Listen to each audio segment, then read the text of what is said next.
Hallelujah. आपने अभी देखा, हमने गवाहियों के माध्यम से, पिक्चर के माध्यम से कि किस प्रकार प्रभु यीशु मसीह ने हमारे भाई बहनों के जीवन में छुटकारा चलाने मुक्ति दिया। मेरे जीवन में भी आज से मुश्किल से 4 से 5 साल पहले मेरा किडनी फेल हो गया था और मगध हॉस्पिटल में एडमिट था। डॉक्टर जवाब दे चुके थे। 3 बार मेरा डायलिसिस हुआ। मेरे पास इसका पेपर है, आप चाहें तो आके देख सकते हैं। आज सारी दुनिया में लोग यीशु मसीह का जन्मदिन मना रहे हैं, लेकिन सच तो ये है कि पवित्र शास्त्र बाइबल बताती है कि यीशु मसीह का जन्म से ज्यादा महत्वपूर्ण है इस बात को स्मरण करना कि वो परमेश्वर स्वयं मनुष्य बनकर हम मनुष्य जाति के पापों और रोगों को उठाने के लिए क्रूस की मृत्यु को सहा, ताकि आज हम जो अपने बीमारियों में, अपने निराशाओं में, अपने अधर्म में जो डूबे हैं, निराशा से निकल नहीं पा रहे हैं, उस जगह पर स्वयं परमेश्वर मनुष्य बनकर आया ताकि हम आजाद हो जाए अपने पापों से। आज परमेश्वर मुझको नया जीवन दिया है। आज आपकी बात है मेरे भाई, इस भवन में जब हम लोगों ने आराधना की है, जो भी पुरुष, जो भी स्त्री, जो भी बच्चा सच्चाई के साथ ईश्वर को खोजने के लिए आया है, उसको परमेश्वर ने हर बार छुआ है। आप अपने बात नहीं करें, सिर्फ आप अपना बात मत कीजिए।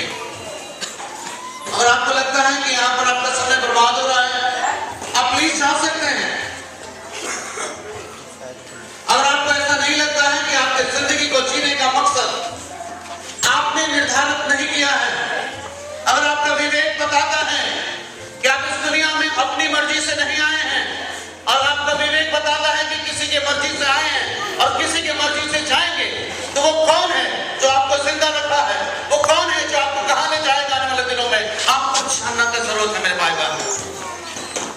आज की शाम प्रभु यीशु मसीह हमारे बीच में है। एक नया काम आपके जीवन में छुटकारा करने के लिए जा रहा है।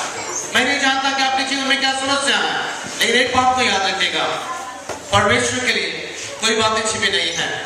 वो इस समय हमारे बीच में है। पवित्र शास्त्र बाइबल में लिखा है, जहां 2 या 3 यीशु मसीह के नाम से इकट्ठा होते हैं, प्रभु यीशु मसीह के बीच में वो मौजूद होता है। वो इस समय हमारे बीच में मौजूद है। अपने स्वरों को झुकाएं। थोड़ी देर हम लोग आराधना करेंगे। आपका ज्यादा समय हम नहीं लेंगे, मुश्किल से 10-15 मिनट और लेंगे, लेकिन एक बात याद रखिए, ये 10-15 मिनट आपके पूरे जीवन को बदलने के लिए काफी है। क्योंकि परमेश्वर के लिए हमारे जीवन को परिवर्तित करना, परमेश्वर के लिए हमारे जीवन की पहाड़ जैसी समस्या को बदलना, परमेश्वर के लिए आपके जीवन की किसी समस्या को बदलना कोई भी असंभव नहीं है मेरे प्यारे भाई बहन।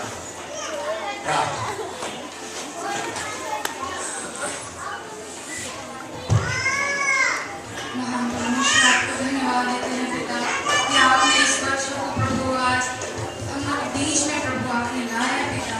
हर अलग अलग जगह से प्रभु आपने इकट्ठा किया प्रभु। पिता परमेश्वर पर धन्यवाद पिता, इनके आपके काम को खोलिए प्रभु। आज से पिता परमेश्वर आप एक उद्धारकर्ता के रूप में पिता ग्रहण करने पाए प्रभु। प्रार्थना करते हैं कि जीवन में जो भी समस्याएं हैं, जो निराशा है पिता, आप इनके जीवन में प्रभु अपने प्रेम को ढालिए पिता। अपना पवित्र आत्मा को उपस्थिति में दर्ज को पिता इनको दीजिए प्रभु। उद्धार का तेज इनको जीत दीजिए पिता। इनको विश्वास करने में सहायता कीजिए प्रभु। इनके जीवन में प्रभु आज ही पूरा छुटकारा दीजिए पिता। आज से पिता एक ऐसा भूमि बनाइए जो बढ़ने वाला, वो जो 100 गुना 60 गुना फल लाए।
जीवन है क्या। मुझे लगता था कि कहीं ना कहीं मेरे जीवन में अशांति है जो मुझको नहीं भर सकता है। और जब मैं सच को जाना इस सारे संसार को बनाने वाला परमेश्वर एक दिन जब पृथ्वी पर देखा कि मनुष्य जाति अपने पापों से मुक्ति के लिए वो सारे कर्म कर रहा है अब, और हम सारी दुनिया इस बात का गवाह है कि मनुष्य जाति कोई जमीन पर रेंगते हुए, जब एक बार मैं एक शहर में जा रहा था, मैंने एक मनुष्य को देखा कि जमीन पर वो नाप कर उसके मुंह पर जो कीचड़ पड़ रहा था, मैं उसको देखकर समझ रहा था कि जरूर इसने भी कोई मन्नत मानी है। इसने सोचा है कि मैं अपने मन्नतों को अपने कर्मों के द्वारा पूरा करूंगा तो शायद परमेश्वर मुझ पर दया करेगा और मुझको मेरे बीमारियों से, मेरी समस्याओं से छुटकारा देगा। और वो मनुष्य नहीं जानता था, मेरे जैसा मनुष्य नहीं जानता था कि आज हम मनुष्य जाति को किसी चढ़ावा चढ़ाने की जरूरत नहीं, पैसा खर्च करने की जरूरत नहीं, हमको अपने आप को कष्ट देने की जरूरत नहीं, क्योंकि पवित्र शास्त्र बाइबल बताती है कि परमेश्वर स्वयं, सारी सृष्टि को बनाने वाला परमेश्वर स्वयं मनुष्य के रूप में इस दुनिया में आ गया, अपने आप को इतना दीन किया, इतना नम्र किया, क्योंकि वो जानता था कि मनुष्य जाति अपने स्वयं से, अपने पाप से मुक्ति नहीं कर सकते। हम सब स्वयं गवाह हैं, इस संसार के लोग तरह तरह के योगा सिखाते हैं, तरह तरह के कर्म सिखाते हैं, कोई फास्टिंग करता है आप, और हम सब गवाह हैं कि कितना भी हम फास्ट करें, कितना भी दान पुण्य करें, हमारे अंदर में जो बैठा एक पापी मनुष्य है, क्या वो पाप करना रुक जाता है? नहीं। आज किसको मुक्ति चाहिए? शरीर को, या हमारे अंदर बैठा वो पापी मनुष्य? हम सब जानते हैं, कहने के लिए तो हम सब कहते हैं कि मनुष्य मर गया, लेकिन हम सब जानते हैं मनुष्य मरता नहीं है। आज की शाम अगर हम लोग यहाँ इस जगह में मौजूद हैं, सब गवाह हैं, हमें से कोई भी मरने नहीं जा रहा है, क्योंकि हम सब यहाँ पे जो मौजूद हैं इस शरीर को पहने हुए हैं, हम सब एक आत्मा हैं, और एक दिन इस शरीर को छोड़कर इसमें से निकल जाएंगे। और अगर इस शरीर में रहते हुए हमको हमारे पापों से मुक्ति नहीं मिली, तो मेरे भाई बहन हम सब चाहते हैं कि हम अपने घर में जिसको खूबसूरत ड्राइंग रूम बनाते हैं उसमें गंदे व्यक्ति को बैठाना पसंद करते हैं भाई? अगर हम नहीं पसंद करते हैं तो सारी सृष्टि को बनाने वाला जो सारा जीवन गुनाह किया, सारा जीवन व्यभिचार किया, सड़क में निकला तो लोगों के लिए गंदा सोचा, सिर्फ झूठ और अन्याय के काम किया, क्या परमेश्वर उसको अपने राज में वेलकम कर सकता है? नेवर। इस संसार और समाज का मैं जब रूल देखता हूं मुझको हैरानी होती है। किसी के भी आप मरने पे चले जाइए, चाहे क्रिमिनल, चाहे एक नेता, चाहे एक डॉक्टर, चाहे घोर पापी, किसी की भी मृत्यु के बाद अगर आप उसके घर पे चले जाइए, एक घोर अपराध को मैं देखता हूं, हम सब जानते हुए भी कि ये व्यक्ति नेता था, बहुत गलत काम करता था, ये क्रिमिनल था, किसी के भी उसके फोटो के आगे नरकीय नहीं लिखा है, सब में स्वर्गीय, स्वर्गीय, फलना स्वर्गीय, स्वर्गीय। क्या ये सच है? क्या हम में से हम और आप गवाह नहीं? क्या हम और आप ऐसे समाज को जन्म नहीं दे दिए कि कोई भी एक मनुष्य उस मरने के समय में जाकर इस बात को नहीं उठाता है कि भाई बहन, भैया दीदी, ये व्यक्ति तो एक नंबर का पापी था, ये तो सिर्फ मर गया है, ये स्वर्ग कैसे चला जाएगा? अगर सिर्फ मरने से स्वर्ग जाना होता तो इस संसार में लोग तो इतना मेहनत कर रहे, कोई पहाड़ों में, कोई जंगलों में अपने शरीरों को घात कर रहे, इतना सहज है क्या? नहीं मेरे प्यारे भाई बहन, ऐसा नहीं है। आज प्रभु यीशु मसीह मनुष्य बनकर हमारे राम के लिए आ गया, सारे जगत के लिए। मेरे भाई बहन, मेरे जीवन में 2 बीमारियां थी। एक मेरा हार्ट का प्रॉब्लम था, मेरे पास सर्टिफिकेट है, आप आके देख सकते हैं। भारत का सबसे बड़ा हॉस्पिटल जो रेलवे का हार्ट का बेस्ट कार्डियोलॉजिस्ट का हॉस्पिटल है, उसमें मेरा एक टेस्ट होता है, कैथेटराइजेशन बोलते हैं मेडिकल टर्मिनोलॉजी में। मेरा यहाँ से जो नस से करके मेरा हार्ट तक पिक्चर लिया गया, मेरा ऑपरेशन का डेट डाल दिया गया था।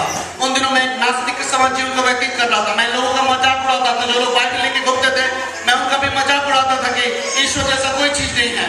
और उस दिन जब मुझको बताया गया परमेश्वर के बारे में, प्रभु यीशु मसीह ने हम लोगों से कैसा प्रेम किया, प्रभु यीशु मसीह ने मुझको छुटकारा दिया और नया जीवन दिया।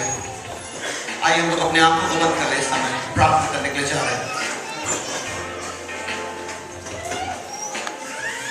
और आप में से कोई भी जो चाहता है अपने जीवन को आज सच में छुटकारा प्राप्त करना चाहता है, अपने हृदय की सच्चाई से अगर प्रभु यीशु मसीह से समय कहेगा, ये प्रभु यीशु आज मैं जान गया कि आप महापुरुष नहीं थे, आप साधारण व्यक्ति नहीं थे, आप स्वयं ईश्वर बनकर मेरे पापों के लिए आए, मेरे लिए दुख सहा, मेरे गुनाहों की जगह पर आपने क्रूस की मृत्यु सही और तीसरे दिन मुर्दों में से जी उठे और मेरे लिए दोबारा आप दुनिया में आ रहे हैं। मेरे प्यारे भाई बहन, मैं नहीं कहता, पवित्र शास्त्र बाइबल बताती है आज ही आपका उद्धार महान और सर्वशक्तिमान पिता परमेश्वर इसमें प्रार्थना करते स्वामी, इस भवन में जितने भी भाई बहन और पिता ये सब आप ही की रचना है पिता परमेश्वर। पिता आप इन सबसे गहराई से प्रेम करते हैं पिता समय प्रार्थना करते हैं जितने भी पिता परमेश्वर इनके जीवन में जाने अनजाने में गुनाह हुआ है पिता, पाप हुआ पिता परमेश्वर, हम प्रार्थना करते हैं प्रभु आप दया करें पिता, अपनी पवित्र आत्मा के द्वारा इनके हृदय को घायल करें, अपनी पवित्र आत्मा के द्वारा आप इनको पहचानने में सहायता करें कि हमारे अंदर का व्यक्तित्व को मुक्ति की तलाश है, छुटकारे की आवश्यकता है।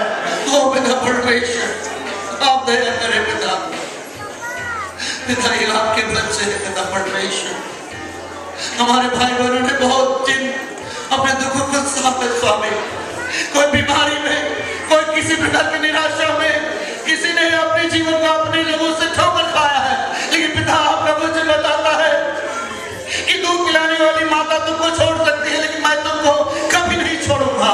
ओ पिता परमेश्वर अपना पवित्र हाथ इस भवन में बैठे हर एक उम्र बढ़ाइए स्वामी इस समय पिता परमेश्वर प्रार्थना करते हैं यीशु मसीह के नाम से जितनी भी रुकावट करने वाली आत्मा है, जितने भी बीमारी है, जितना भी छुपा हुआ शैतानी शक्ति है, उस सब के सब यीशु मसीह के नाम से इस समय सबके जीवन से जाओ, सबके जीवन से निकलो, सबके बदल दो, छोड़ो इस समय हमेशा के लिए असाफ करने के मैं हुक्म करता हूँ, क्योंकि ये परमेश्वर की रचना है, परमेश्वर के हाथ की बनाए हुए बच्चे हैं।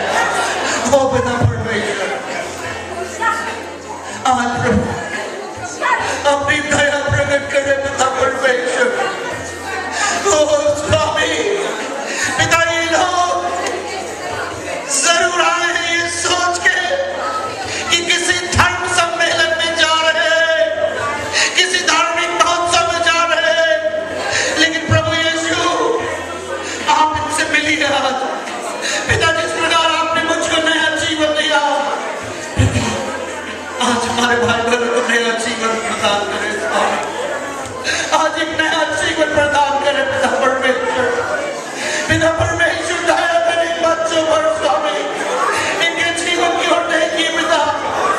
ओ स्वामी दया करें पिता, दया करें पिता परमेश्वर। ओ हालेलुया, प्रेज़ द लॉर्ड। प्रार्थना करें मेरे भाई बहन, आपको आज पूरा पूरा परमेश्वर छुटकारा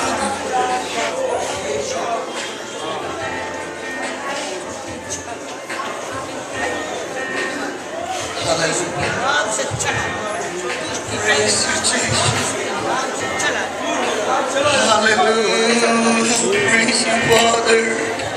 मेरे भाई बहन ये समय कीमती है, आज आप यूं ही नहीं आगे इस भवन में परमेश्वर की करुणा के कारण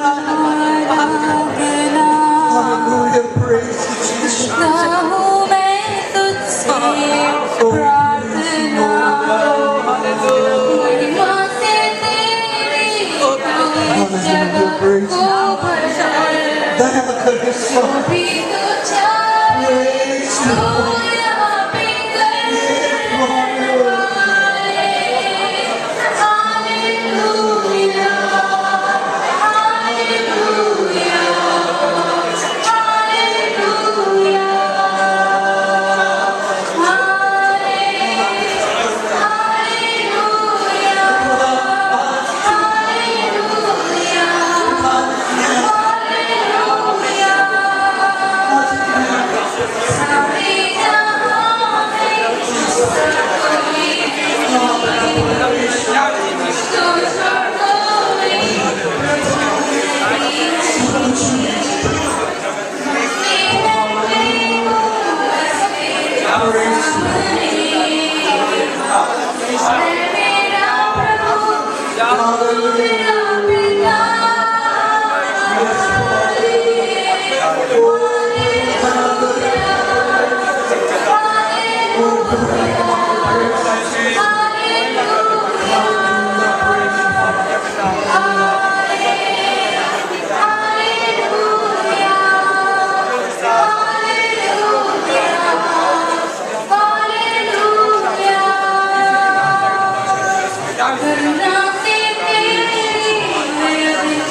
रचना पिता परमेश्वर, अपने हाथों की रचना को तैयार कर पिता परमेश्वर, पिता की तेरी महिमा करने लगे पिता परमेश्वर।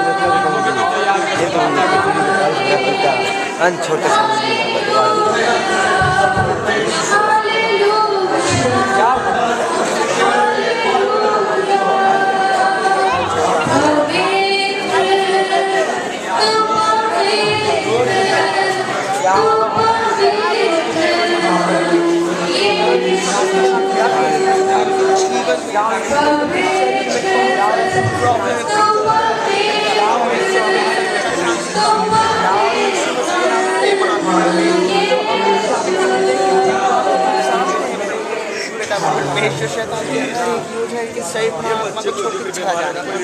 जाओ यीशु के नाम से मैं तुझे यहाँ कह देता हूँ कि इसके शरीर को आज साथ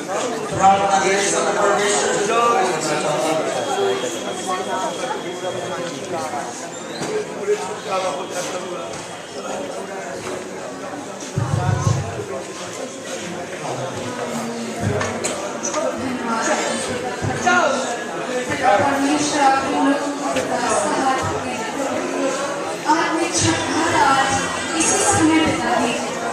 आज से इनकी आंखों को जिस शैतान ने अंधा कर रखा है प्रभु इनको खोल दिया पिता। आज इनको पूरी रीति से प्रभु